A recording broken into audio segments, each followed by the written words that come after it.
ஜூலை 7 புனித வில்லிபால்ட்.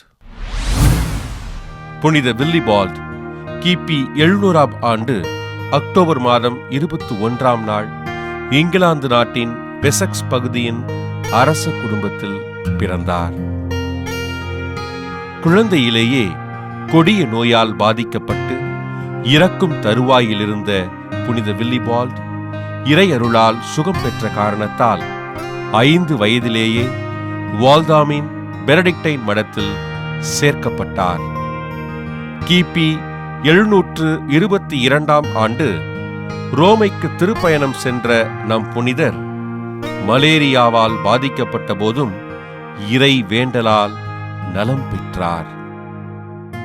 கிபி 724 மற்றும் கிபி 725ஆம் ஆண்டுகளில் புனித நகருக்கு சுற்றுப்பயணம் மேற்கொண்ட இவர் புனித நாடுகளுக்கான வழிகாட்டி நூலை ஆங்கிலத்தில் எழுதினார்.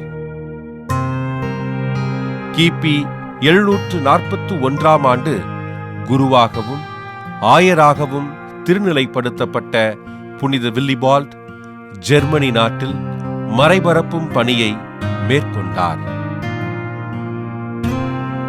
கிபி 752ஆம் ஆண்டு புனித வில்லிபால்ட் தம் சகோதரருடன் இணைந்து ஆண் பெண் துறவியர்களுக்கென இரட்டை மடத்தை அமைத்து தன் சகோதரி புனித வால்பர்காவை பணியில் அமர்த்தினார்.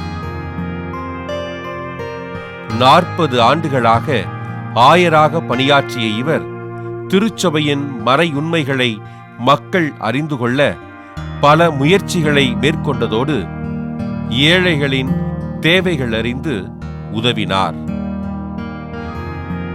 இவர் ஜெபிப்பதற்கும் உழைப்பதற்கும் அதிக நேரம் செலவிட்டு உண்பதற்கும் உறங்குவதற்கும் குறைந்த நேரம் செலவிட்ட காரணத்தால் பிணியுற்று கிபி 781ஆம் ஆண்டு ஜூலை மாதம் 7ஆம் நாள் இறைவனடி சேர்ந்தார்.